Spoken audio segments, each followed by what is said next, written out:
Gamerheads Podcast is part of the Little Fellow Media Podcast Network, sponsored by podcast host Budsprout, the easiest podcasting software for hosting, promoting, and tracking your podcast.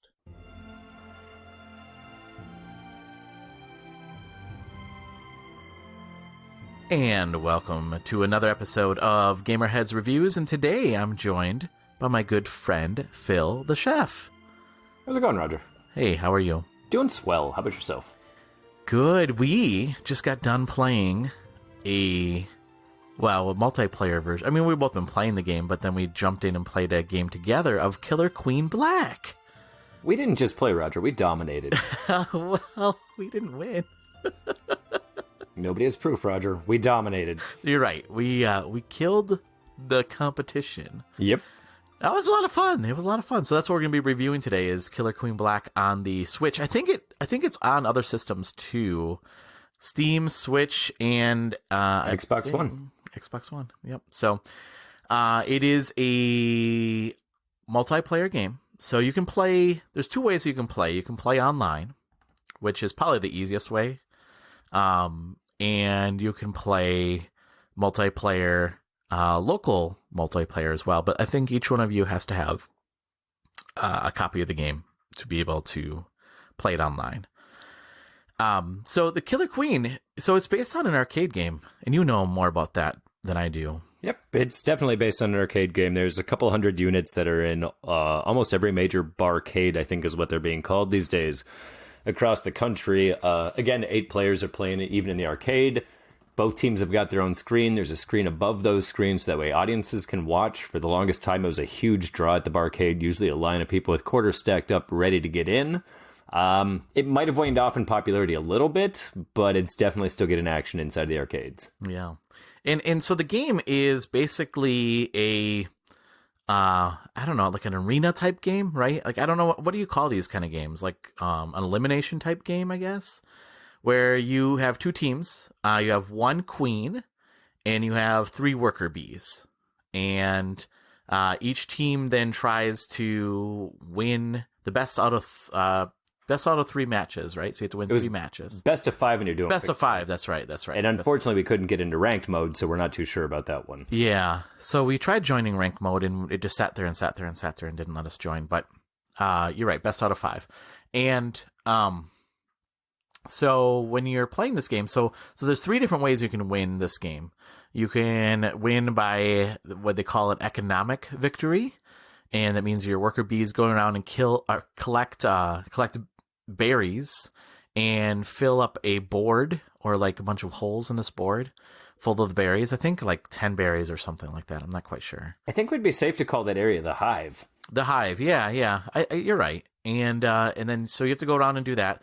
Another way you can win the game is through a military victory. So by killing the queen, she has 3 lives, and if you kill her all 3 times, then you win military victory. And then the last way you can win the game is by the snail. Is that what's just called, the snail? I don't remember actually what it's called when you win that way, but yeah, the snail's way.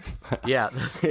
So you climb on a snail and you ride it across a finish line, and so there's a finish line on each side of this like platform, and if your character is on it and that queen can't ride it, only the worker bees can ride it. And if the worker bee crosses the finish line, then you win. But then if you get killed by either the queen bee or one of the other worker bees, then another worker bee can jump on it and then ride it the other way. And yeah, it's interesting. It's an interesting game. It adds a depth of strategy to it with 3 different ways to win. Yeah. It does, because when we were playing, it was really interesting. At one point, the queen was protecting the snail, and anybody that tried getting close to the snail, the queen was just killing. Mm-hmm. That was an interesting strategy. And then, another one was where the queen was trying to just protect all the hive and trying to get everybody to get the berries back to the hive. I didn't play with much strategy. I was out there to kill the queen. Yeah. Freelance assassin Roger. Yeah, that's right. And we did pretty good. I mean, like, I played the queen once, and I was able to kill her a couple times. And we had like 2 victories in a row, and then we ended up losing the next 3 matches, which really sucked. But then as a worker bee, then you also have the ability to get weapons as well. So you take one of the berries that you find, and there's little portals, I think they call them. Yep. And you can go into those portals with your berry, and then you can either pick like a different kind of weapon, or sometimes there's shields, and then you can use that against, your opponents. And as a queen, the queen actually can touch one of these portals and change it to her color, and then the other team can't access that portal, which is also very, plays into the strategy as well. Mm-hmm. So it's a platform game. And it reminds me a lot of Joust. I mean, you mentioned that too, I think. Oh, yeah. When we talked about it. The game is very, very similar to Joust because the queen is the only one that can, like, fly around in the game. Yep.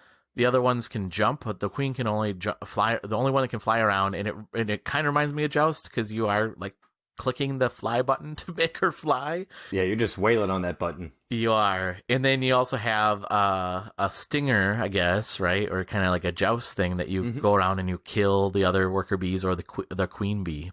I did notice, too, when you weaponize your bear or your bee, sometimes, depending on what the weapon is, you can also fly with that one, too. Oh, interesting. Yeah, because I saw one of the weapons that I had tonight was a mace, and you couldn't fly with that one, but then another one was a sword, and with that one you could fly.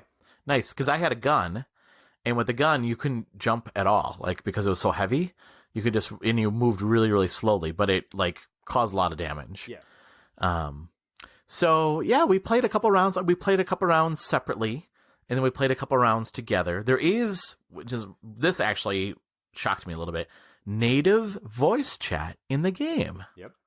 So you don't have to use the Nintendo voice chat app thing. The phone, if you will. If anybody's using it. Yeah. So that was interesting. This is like, if I'm correct, this is like only the second game on the Switch that allows for native voice chat. Fortnite being the first? Yeah. So that was really interesting. And then I believe this is cross-play, so you can play it with other players from Steam and from Xbox as well.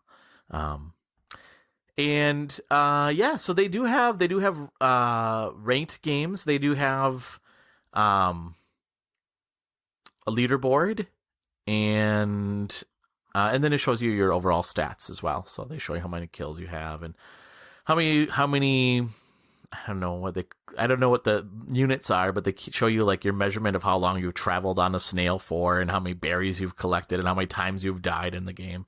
It's kind of cool. It's neat to see those stats. That they keep track of those stats. And it looks like there is some kind of league as well, maybe, but maybe it's part of the ranked.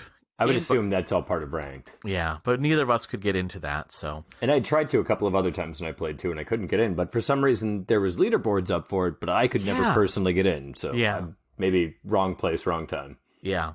So we can always try again when it releases tomorrow to see if there's a lot more people on. Yeah, true.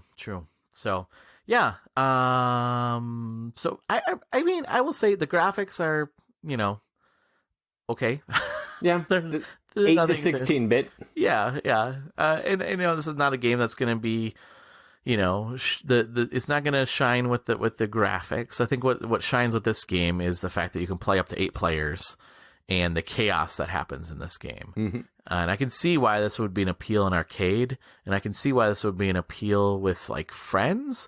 And I do like the fact that they added online because, I mean, as cool as it, is to play it local multiplayer, and I really like that, like to find 8 friends that have this game would be really kind of hard. Yeah, it might not be the easiest thing to do. Plus, it gives you that random chance to play against people online, too. And it's cool that you can party up and obviously play with your friends, and then you can have your own little private party chat, which as soon as the game starts, it kicks you into team chat to try to emphasize the strategy making portion of it. Yeah, which we didn't be part of, so yeah, we're antisocial. Yeah, exactly.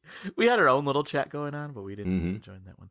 So overall, I mean, I'd say the tips and tops of this game, my tips and tops for this game were the fact that it is a cool strategy game. I mean, I like the fact that there is strategy behind it, and it's a fun party game.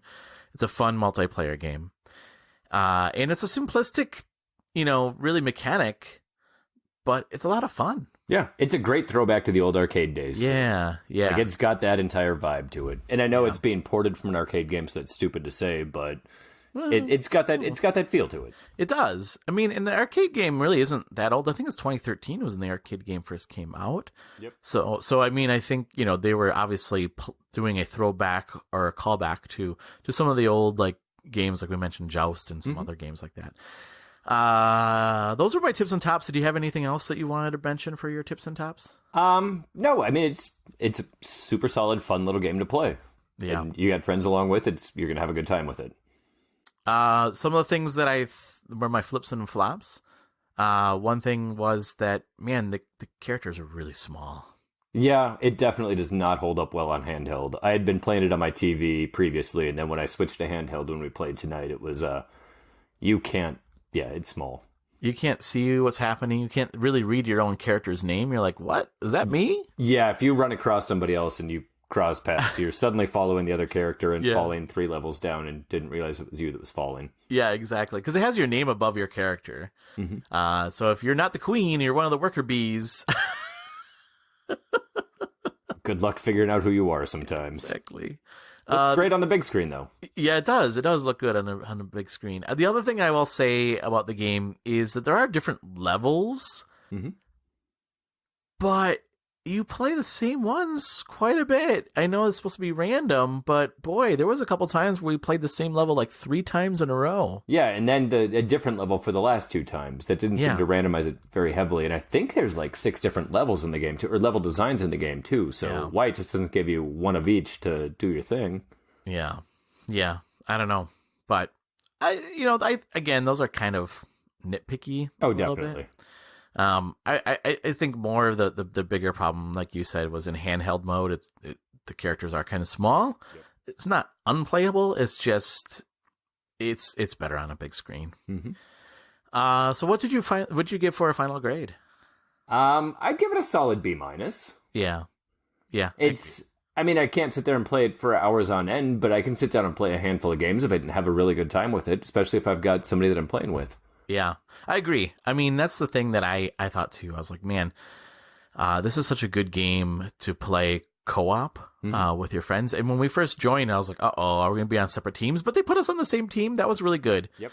I was afraid that they were going to put us on separate teams. Although, if we wanted to play on separate teams, I don't know how that would have worked. I don't know how you can. I wonder if you can. I don't know. Yeah. I agree with the score. I think B- is a good score. In considering the price is $30. That's a little hefty for the game. I think at $30, I'm in the same boat you are. It's a fun game, but it won't keep my attention, and $30 is a little high price. So is this something that you're interested in? Probably. I mean, I guess my thought is, unless you're really into like eSports type games like this, and you like these types of games, and you have a bunch of friends that want to play this game along with you, then maybe you want to get it. But $30, probably want to wait for a sale, in my opinion. And knowing the way that most smaller games that aren't large title games go, it'll be on sale eventually. Yeah. But this game is actually getting quite a bit of buzz. Excellent. Yeah, thanks. On the internet, because of the fact that it was an arcade game, it's being ported to the Switch and the consoles. So cool. So B- is our final grade on this. And is there a pun with a B- on that too, by the way? Neither of us even caught until right now. Yeah, so I give it a solid B. But no, I think it's it does what it does well. I guess that's the thing. Like, I didn't see any technical flaws with it the entire time that we played, or I played, or any of that kind of stuff. It's solid.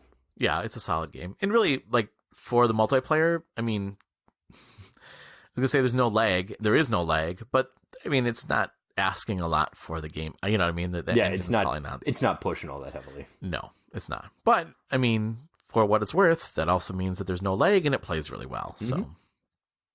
So listeners, if that's something you're interested in, we'll go ahead. I'm going to stream that game, actually, Phil.